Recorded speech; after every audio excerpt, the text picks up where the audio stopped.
ရေချိုးခန်းထဲမှာအလိုလျောက်အဖုံးဖွင့်ပြီးရေစီးထွက်လာတဲ့အိမ်သားကိုမြင်လိုက်ရတဲ့အခါနတ်ဖျားရဲ့မော့ပစ္စည်းလို့ထင်ပြီးကြောက်လန့်နေခဲ့ပါတယ်အိမ်ထိန်ဖွားကြီးကတော့ရေမောပြီးဒါနတ်ပစ္စည်းမဟုတ်ဘူးခင်မီနီးပညာပဲလို့ရှင်းပြပေးခဲ့ရပါတယ်နောက်တော့သူမကိုစားတောက်ခန်းစီခေါ်သွားခဲ့ပါတယ်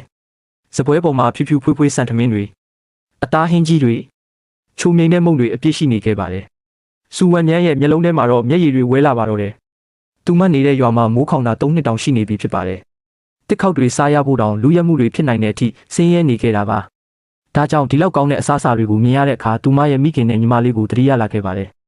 အမေတို့သာဒီဟင်းတွေစားရရင်ဘလောက်ကောင်းမလဲညီမလေးကတော့အသားနဲ့တောင်မရတာနှစ်ပေါင်းများစွာရှိနေပြီလို့တွေးရင်ဝမ်းနည်းနေခဲ့ပါတယ်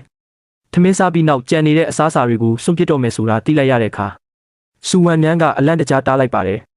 ဒီလိုအဖိုးတန်တဲ့အစားအစာတွေကိုပြစ်ပယ်လိုက်တာသူမအတွက်မယုံနိုင်စရာဖြစ်နေခဲ့တာပါဒါကြောင့်အားလုံးကိုသူမအားပေးဖို့တောင်းဆိုလိုက်ပါတယ်အိမ်ထိန်ဖွားကြီးကလည်းတနာသွားပြီး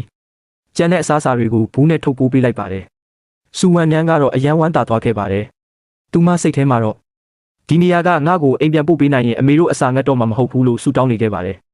အဲ့ဒီနောက်အံ့ဖွယ်ဖြစ်ရတစ်ခုဖြစ်ပွားခဲ့ပါတယ်သူမမျက်စိတမိတ်တွင်မူလကဘာစီပြန်ရောက်သွားခဲ့ပါတယ်အိမ်ထဲကညီမလေးတွေကသူမကိုမြင်လိုက်တာနဲ့ဝမ်းသာအားရပြေးလာကြပါတယ်အမတော်ဟင်းရွက်မတွေ့ခဲ့ဘူးလားလို့မေးလိုက်ချိန်မှာ